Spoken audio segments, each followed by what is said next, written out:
Right, it's the 5th of October 2017. We're here at Darley Dale Cricket Club and I'm talking to two very important members of the cricket club about women's and girls cricket, which I understand over the last 10 years has certainly become a key element of the club's life. So I'm going to ask them to introduce themselves. I'm Andy Topley, Club Chairman. Charlotte Horton, player,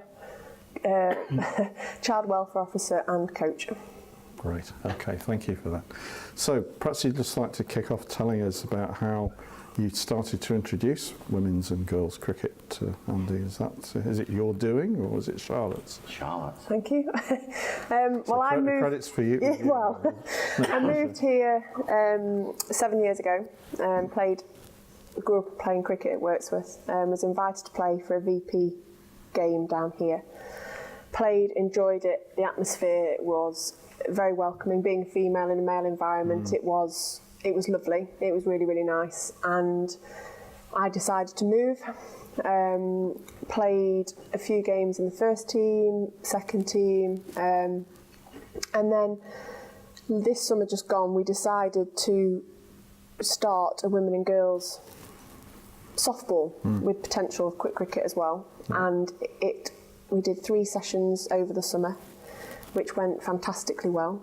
It was very well attended, with a mixture of people that were already involved with the club, but people that were new, which was great.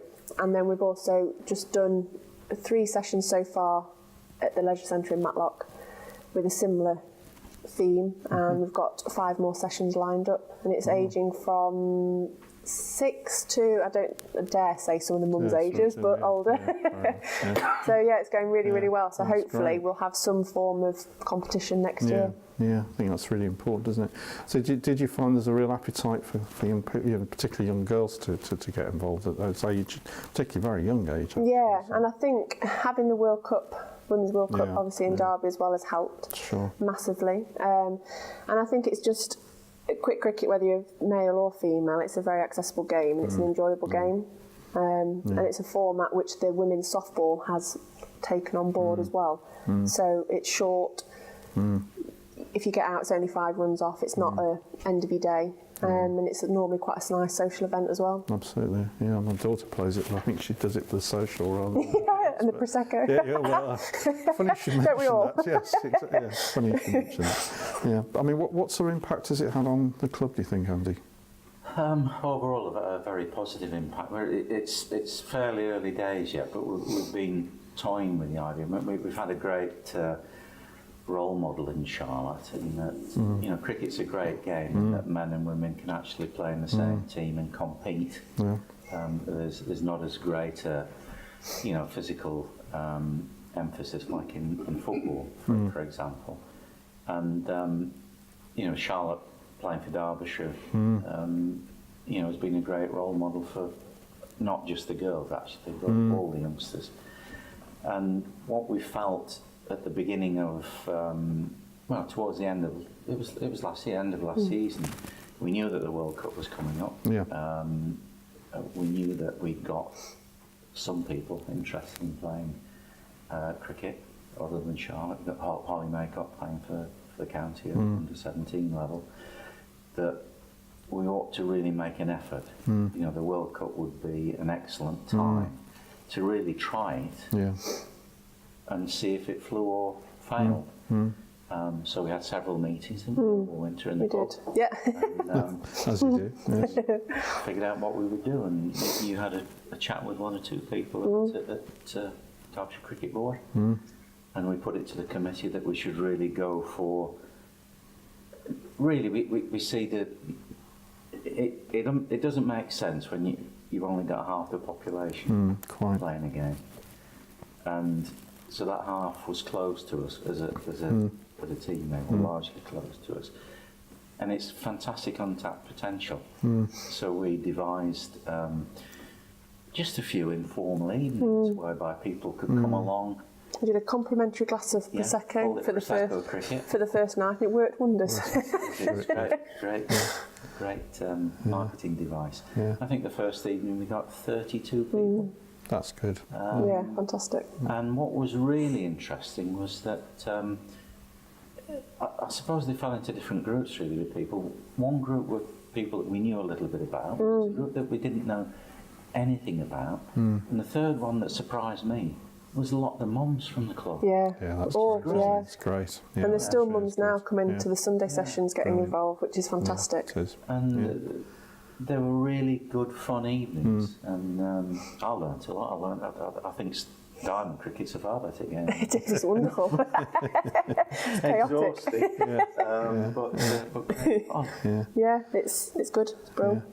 You're saying you were a coach as well, Charlotte. Yeah. Does that sort of come before or your association with this club? Or? Yeah, well, I did my level 2 when I was 18, I think, when I was old enough to be able to do the level 2. Sure.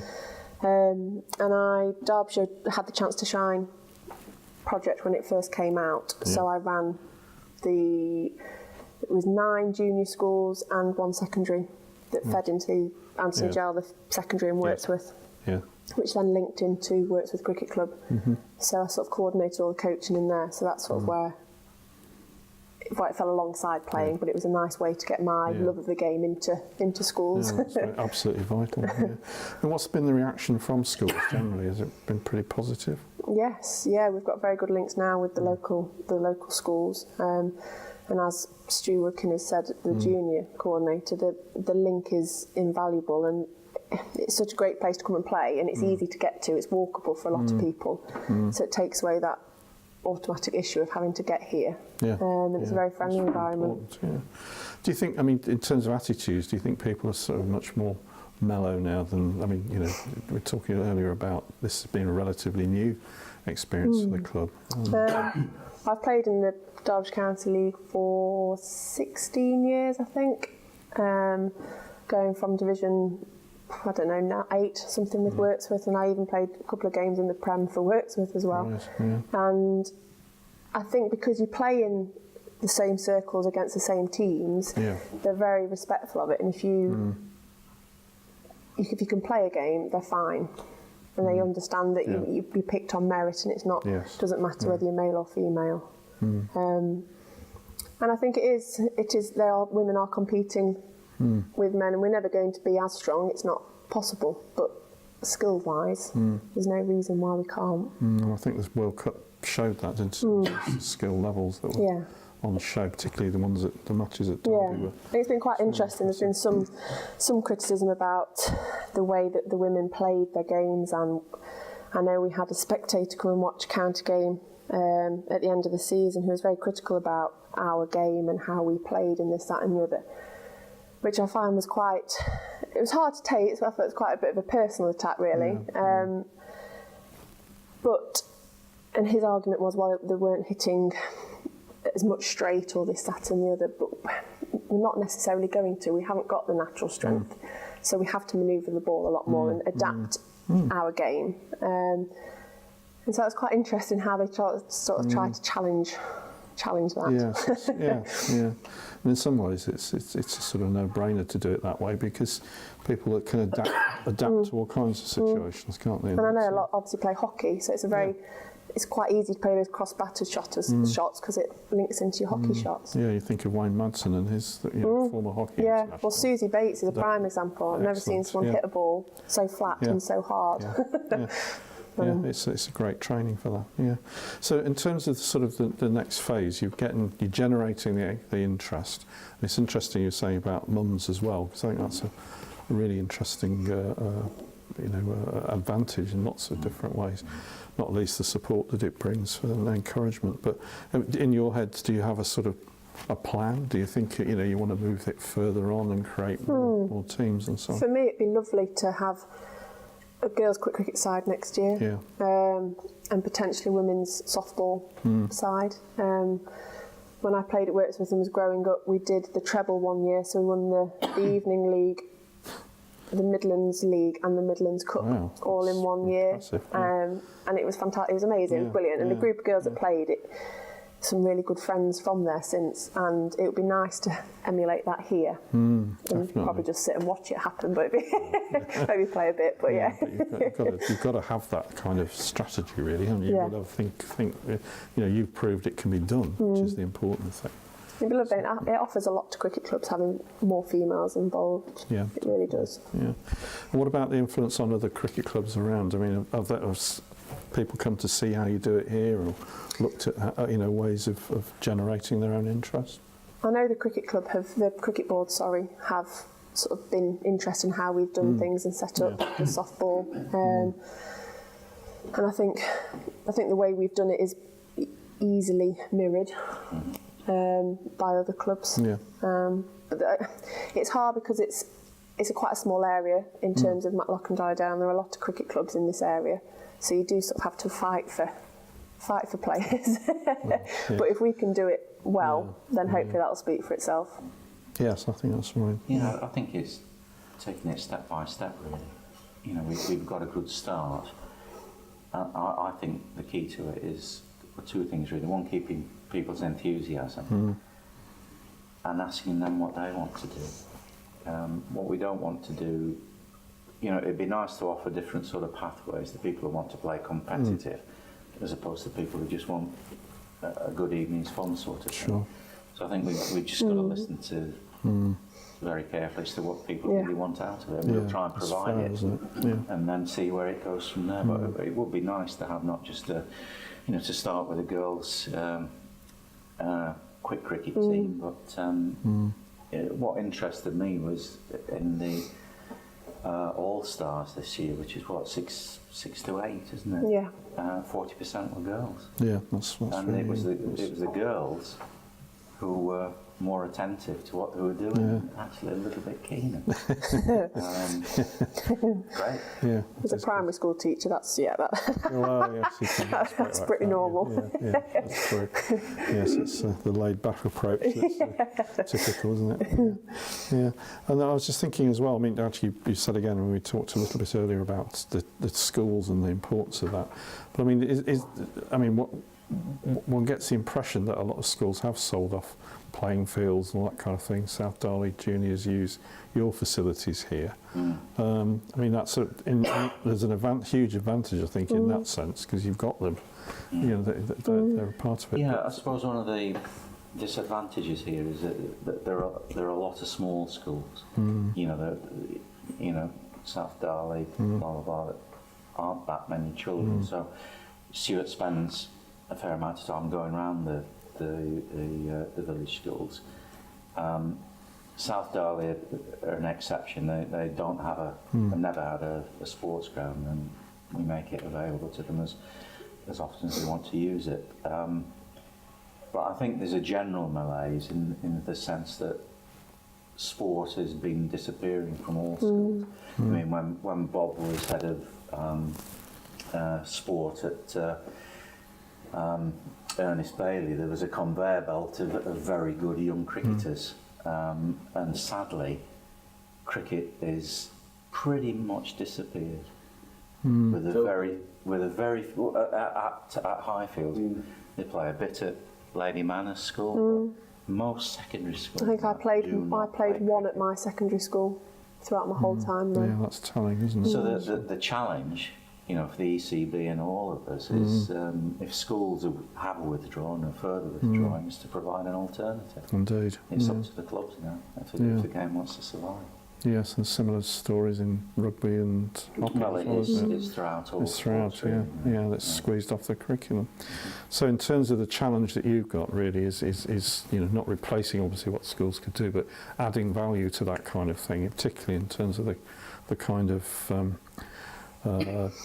enthusiasm you can bring to it. I think enjoyment is absolutely. Get them down here, bring them down here, then hook them and get membership off them. And Because the other thing I've seen elsewhere where sort of you get a key.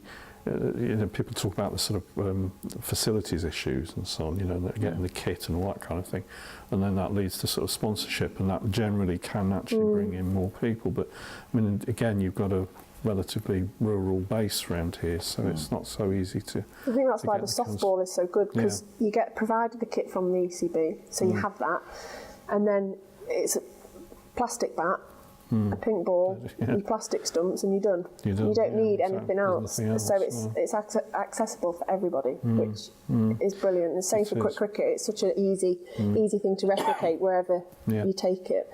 Yeah, and you can set it up so quick, can't you, in that sense? Yeah. That's right, Yeah. I suppose just thinking about the sort of, keeping cricket alive in winter, do you have a winter programme that you can, training and that kind of thing you can bring people to as well, particularly the mums and girls? Well, we've got this, as I said, we've got five more sessions with the women and girls, and then that's indoor at the indoor, and then we'll have the club pre-season will start in January-ish time. And then kick on. Yeah, so you've got that ability to keep them interested throughout the year and enjoying it, which is because a lot of them are already saying, "Oh, what's happening after these 8? What's happening?" Exactly. Which is great. So it is. That's good. And for you personally, Charles, I mean, you've been working along this, building it up over a few years, and we talked earlier about sort of where it could go in terms of maybe a softball team and so on. But I was just thinking that I think as a club, it's another dimension to the kind of things you're doing here as part of the community. So do you see that as a you know how important that is as a school teacher? Yeah, massively. Getting others involved. Yeah, it is, and it's a good social aspect for a lot of people. And I suppose in this area it's a reasonably affluent area, which is good, but also there are certain aspects of the area which aren't, and it is a nice outlet for those children to come and use the facilities, which are free. And again, it makes that sport for all, doesn't it? All that corny really catch line, but it does. And I think that's, as soon as you start trying to force money out of everybody for everything, it loses the fun side of it, doesn't it? It becomes a bit of a chore, and it wheedles people out, basically. Yeah, thank you. Well, it'll be fascinating to see how it all develops in the next 2, 3, 4 years, and then, who knows where it could go. And as the club continues to, particularly thinking of comments you've made earlier, Andy, about where you see the club going and so on, this is another dimension which is going to really help. Yeah, it's placed a burden on the club, but we see if we don't take up that burden, then the game is going to die in there. You don't have to look far for teams and clubs closing down, and we're determined not to be one of those. Great. A good positive note to finish. Thank you. Thank you. Good luck for the future. Thank you very much. Thanks.